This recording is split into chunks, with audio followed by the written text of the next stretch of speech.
Nothing's top of the line, the Nothing Ear, versus its second in line, the Nothing Ear A. ChatGPT, ANC, sound quality, calls, we'll compare everything. But is there a clear winner? Namaste, we are DHRME, Dual Headphones Review, Multi-Evaluation. Alright, let's get the 5 biggest similarities out of the way first, starting with ChatGPT.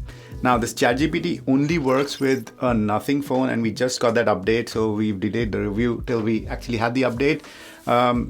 Important thing to note is they also said it will be coming to older Nothing Ear model, so that's a good thing if you want to keep your old model. But what I want to say is, when I heard about ChatGPT integration, I thought, wow, okay, can I get rid of my ChatGPT Plus subscription now and just use the Nothing Buds? No, it's nothing like that. So essentially, when you open the app, you see an option to left press and hold, and that can either go to Google Assistant or ChatGPT. And I noticed that mine was grayed out, which means I had to install the app and then use ChatGPT. So basically what this does is it just gives your earbuds as an input mechanism to ChatGPT and nothing else. So you're using voice on ChatGPT, and the Nothing earbuds simply have a shortcut to it. Once you enable the option in the app and select it, you're going to have to log into your ChatGPT account, you're going to have to select a voice, and then you're off to the races. Long press on your left earbud, ask a question, ChatGPT responds. I must say that the ChatGPT voices are creepily human-like, in the sense they have inflections, they have ums and ahs. It was similar to what I remember Google showcasing with Duplex way back in the day for, phone call screening. It sounds eerily human. I even asked ChatGPT why it was like that, and this is what they said. Why do you sound so human?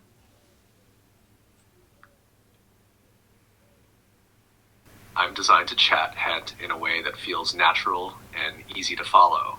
Kind of like having a conversation with a friend. What do you think? Does it feel pretty natural talking to me? And ChatGPT, you have all the goodness, weirdness, and hallucinations that come with that. So don't expect anything different here. Here, take a listen to some samples. Is Elon Musk a good guy?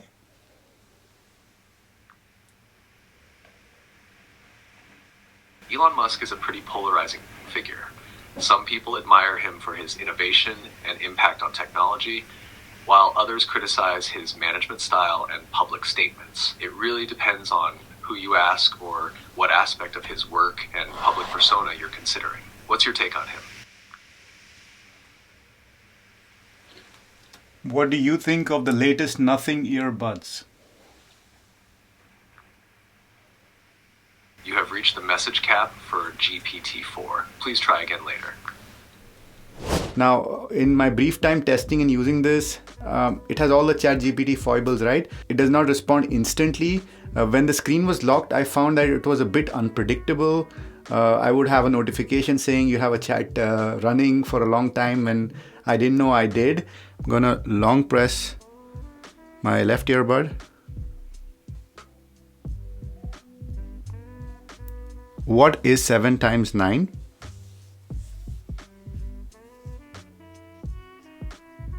Okay, one important thing about that ChatGPT integration, this is just a voice-based way to activate ChatGPT. There's no integration as such, so you can't even set timers or even ask the weather. When you ask it for the weather, it asks for which location. So there's no deep integration with your phone. You can't change settings like Bluetooth, Wi-Fi. Yeah, you can't call contacts. There's none of that. So in many ways, this is kind of inferior to Google Assistant, just to be clear. One thing I will say is there is really no difference between a Nothing Ear and the Nothing Ear E when it comes to this feature, which is why this is the first similarity. They've both got that same cool, transparent design on the case and earbuds as we know from Nothing. Sure, we all know the story behind Nothing, but to the unsuspecting eye, we would say both of these buds look cheap. All that clear plastic doesn't ooze any premium. But apart from that, the earbud's shape is a stem style. The tips that you get are oval shape, so that definitely helps with comfort. But they include only 3 sizes on both of these buds. That's it. We thought 4 sizes are now the standard. No? We almost never experienced this, but we got almost identical numbers in our battery life tests as the advertised numbers by Nothing. And the actual difference between the two buds is a whopping 14 minutes. Yeah, so same in terms of comfort as well. They're basically the same design. They're comfortable, both of them, and they fit pretty securely, which is a difficult combination to get right, although it can get less grippy as the silicone wears out with use. Both employ the same pinch control scheme, which works well with nice haptic feedback, but nothing new here. We've seen it on Nothing and Carl Pei's favorite fruit paste brand, although that one does allow you to change volume by swiping. Now in this case, you can customize in the app except for the single pinch, which is only for play, pause or answer hang up. Unfortunately, they didn't entirely copy the closest competitor in terms of design, which means there are no swipe controls for volume like we said, just an annoying pinch and hold or a double pinch and hold. Quite the finger gymnastics on that last one. The buds are IP54 in both cases, and about cases, we'll come to the cases later. Let's talk extra features. On both of these earbuds, you get a wear sensor, meaning it'll automatically pause your audio when you take an earbud out of your ear and will resume when you put it back in. And this is kind of one of my favorite parts, there is multi-point support, but not just that it stays connected to two devices. No, you also get a device list in the app, and you can even change connections from that device list. And my favorite part, there's pull connection. So if you've got a third device that you've connected to in the past, you just need to select it from the Bluetooth list and bam, you are connected. No more putting into Bluetooth pairing, etc. Then there's also a low lag mode for you gamers out there, and there's also an ear tip fit test in case you want to check if that's all right, as well as a find my earbuds in case you lose them. Now, ANC and Transparency, you're getting pretty good performance across the board. We put both of these in tier A. They are kind of slightly different, but it's really hard to kind of pinpoint what the exact differences are. So for noise cancelling, they're tier A. They block out a good amount of low-end sound. For transparency, they're tier A. The brand is called Ear A, so a lot of A's there. In other words, it's all pretty good. It's very usable for cutting background sound. And now there's also a strength adjustment of ANC in the app from low to high. And there's also an adaptive mode that will adjust the amount of ANC depending on your environmental noise. Now, we tested this in a bar with music playing and some people talking. And weirdly, we thought it started out with ANC that was lower than the low setting. So actually, there's a setting under low as well. And it never really went to mid or high. Maybe we should have tested this with Chepauk with Dhoni playing, a little cricket reference there, but we're not quite sure what it's adapting to. Might just be low-end frequencies like engine noises. Now, neither the Ear or the Ear A have a dedicated wind reduction mode. You hear a bit of the wind, but let's just say we've seen worse buds on this front. It's also good to know that the buds remember the last ANC mode you were in, so when you take them out of the case, they will default back to that setting. Nice. All right. Come and see our popsicles, icicles, and test. Popsicle, icicle, testing. 1, 2, 3. And just like the noise cancelling, both these buds are very, very similar in call quality as well. Nothing is applying some pretty strong environmental noise cancelling. That's the reason you barely hear any ambient noise like the cars in the background. But as a consequence, the voice sounds suppressed and a bit muffled.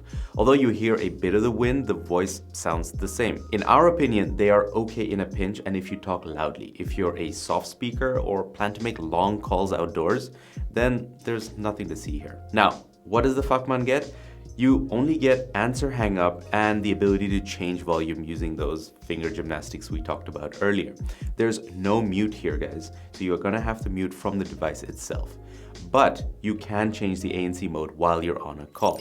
Time to be different. So on the design and build, the main difference is of course the colors. The Ear is only available in white and black, and the cheaper one is available in an additional color, yellow.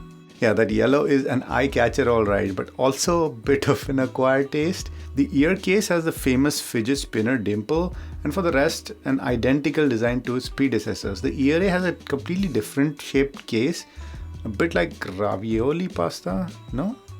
Just us? Anyway, the case of the Ear A is also harder to open and it just feels cheaper looking. We can just hope that the clear plastic doesn't start to yellow with time.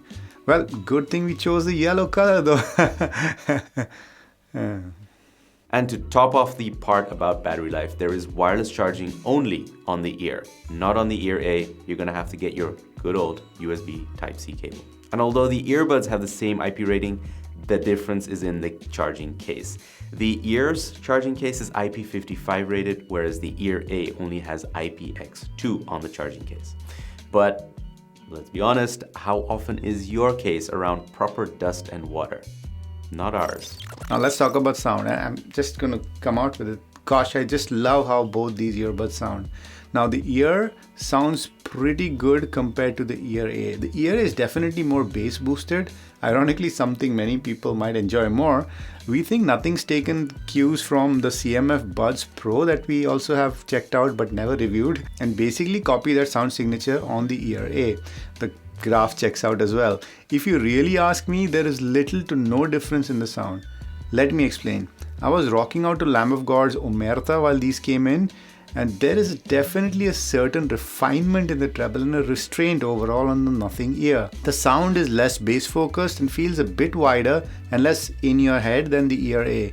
Those ceramic drivers are definitely making the sound a bit more detailed. And one of the biggest features that the ear has but the ear A skips is the custom hearing test for many of us with some degree of hearing loss. And this is weird, but I don't think that the hearing test is doing anything except the high frequencies. Now, for example, I have a friend who I know, audiophile of course, who's very sensitive to bass frequencies, and this doesn't seem to test bass frequencies at all. It's this cricket chirping in the forest situation, which is basically all mids and highs. So I'm not sure what's happening there. Also, the test itself was a bit frustrating. After spending a good 10 minutes on it the first time, he just threw an error, said, sorry, can't help you. And later those test results are available in the app. So maybe just some bugs there. Now, I have some hearing imperfections and I have been to an audiologist, and trust me, those aren't the imperfections that showed up in this app. So I wouldn't put too much stock in these tests.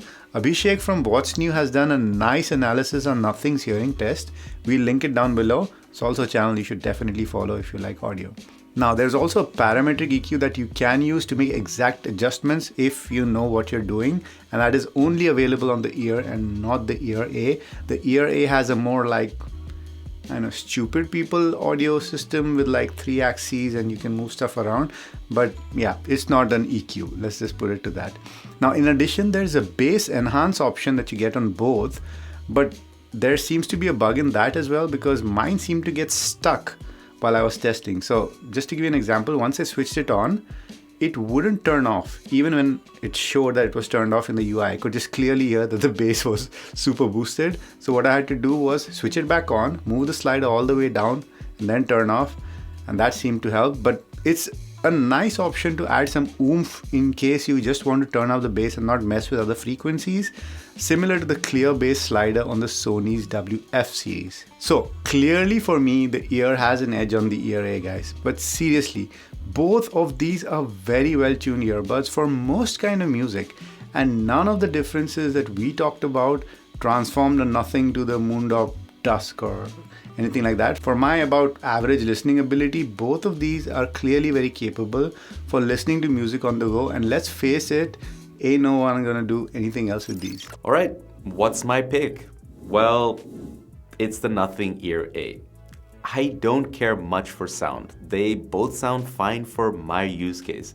And if I can save $50, I can definitely live without wireless charging and less dust and water resistance on the charging case. And for the rest, the Ear A has pretty much the same specifications as the more expensive ear.